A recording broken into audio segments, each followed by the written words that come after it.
So maybe this time that we're living in now, where we're seeing real financial constraints and we're seeing that the county government currently isn't economically very sustainable, might be a time, a breather before the next population increase, which is forecast. This may be a time to look at some of these options, some of these opportunities to maybe restructure government to make it more, what, for example? What would home rule actually provide?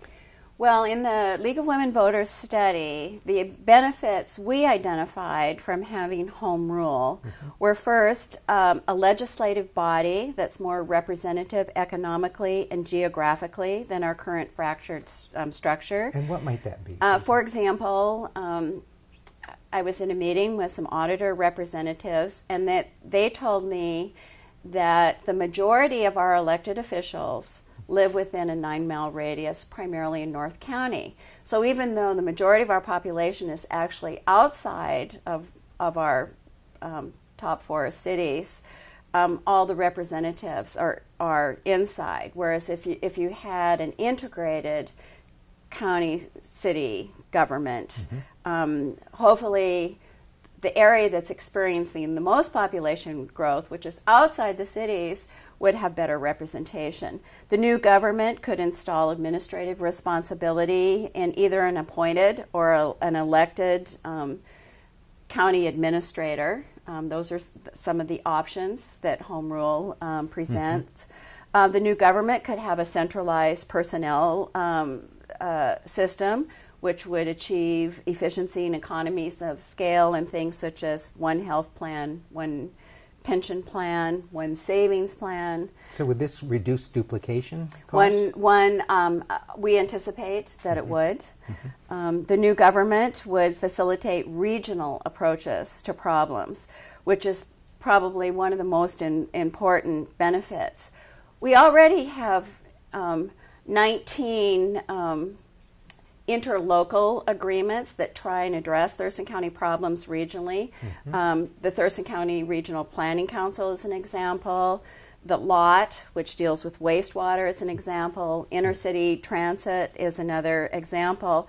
So the trend is already there. Right. But these sort of intergovernmental approaches to a regional approach to regional problems are governed by a contract, one by one, which would be a lot less efficient than just restructuring government, so this would be easier.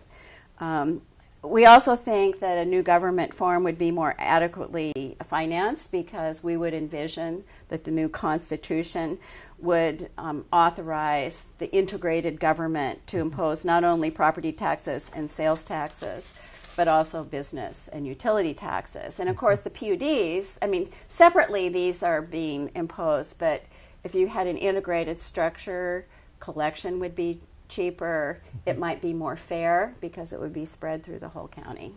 So really, we in the state of Washington, we have a very progressive growth law, the Growth Management Act, and it requires regional coordination.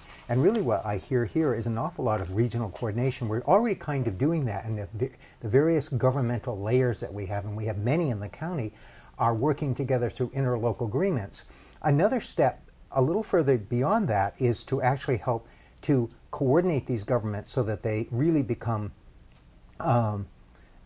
more centralized, but at the same time more representative, both in terms of the population, its geography, and its actual structure, and at the same time planning, which we have done in a number of our cities and counties, could be better coordinated. Costs that are duplications in terms of pension plans, health plans, and others streamlined. So it seems like this might just be a natural, organic step beyond what we've already come to, potentially. The League certainly thinks so. You know, we've headed in that direction in a contract way. Why not head there in a governmental way, since the home rule tool is there and we're not using it? And this would be something that the citizens themselves would have an opportunity to decide upon. Right. As I said, the process is that you know, a home rule effort can be initiated either by the county commissioners or by the voters by petition, 10% of those who previously voted. Once you go there, you elect your representatives called freeholders. They write the Constitution and they put it up for a vote. And of course, during the process of writing the Constitution, there would be public hearings, and I would envision, I mean, one thing that I've noticed about Thurston County since I returned here, this is the county of my birth, is that we are blessed to have citizens who care and get involved. That's right. Great public involvement. And this also, again, the home rule is one tool that we could use, but it's already has been used by 6 other counties in Western Washington, so it's not anything radically new necessarily, but a potential tool we could use to maybe retool how our government operates here in Thurston County. Right. It's hardly radical. What are some of the other issues you see facing the county in the near future?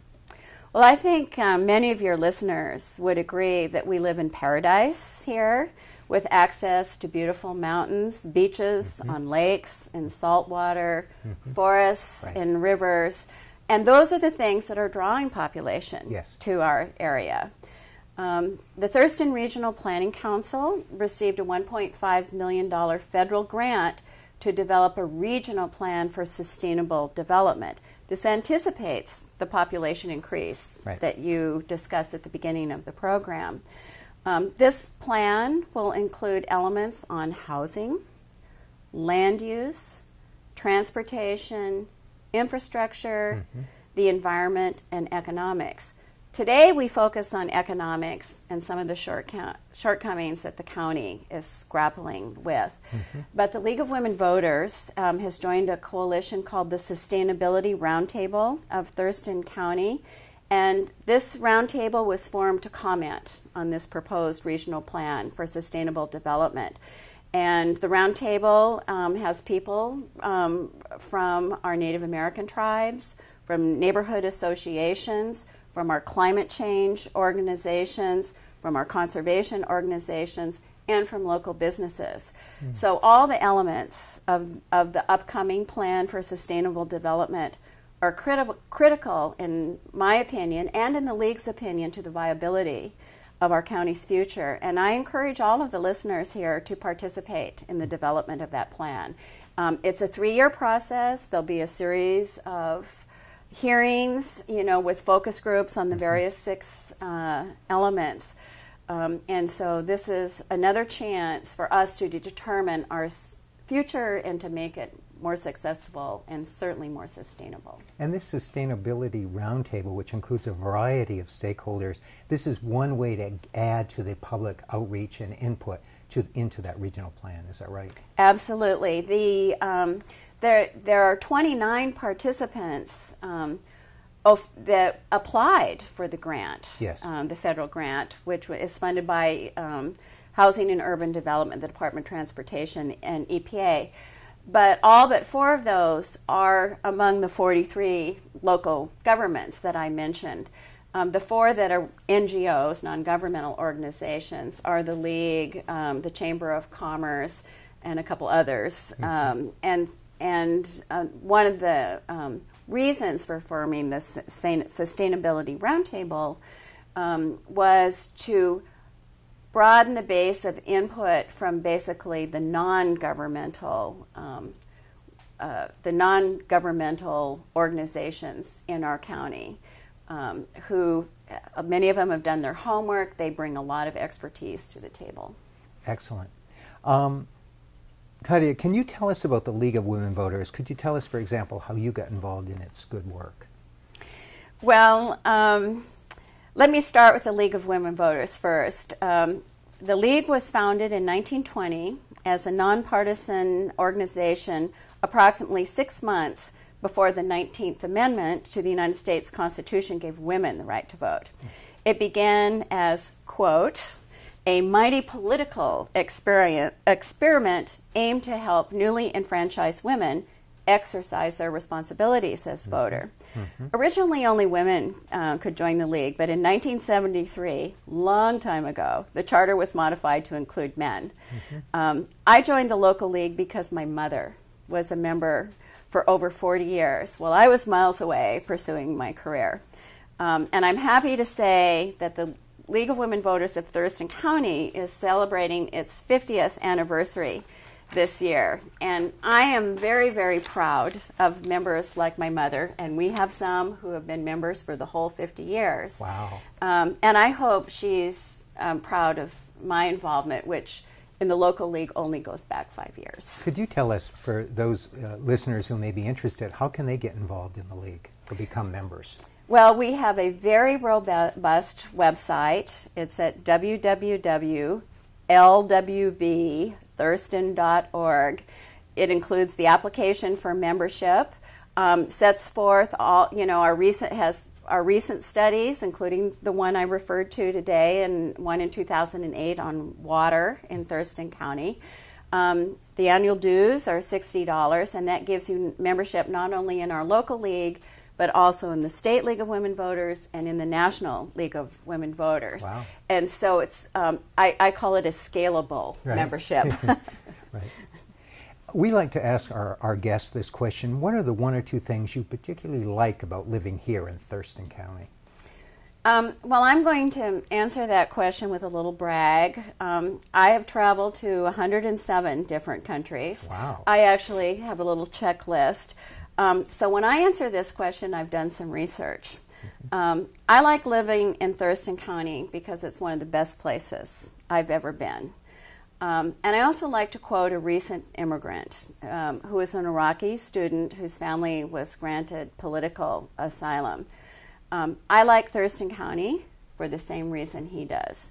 And he said, living here, I feel free and I feel safe. Wow, that's wonderful. Thank you so much for being on our show today.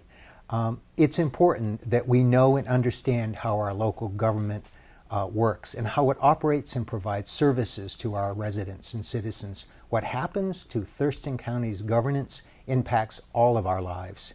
We're grateful today to have had Claudia to discuss with us some of these issues, and we're glad groups like the League of Women Voters is involved in this issue.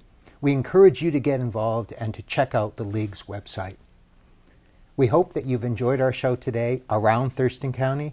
There's so much that's going on here in the county and so much about the county that makes it interesting. Please plan to look out for our future shows and tell your friends about Around Thurston County. I'm Patrick Babineau for Around Thurston County. We look forward to seeing you again soon. Goodbye.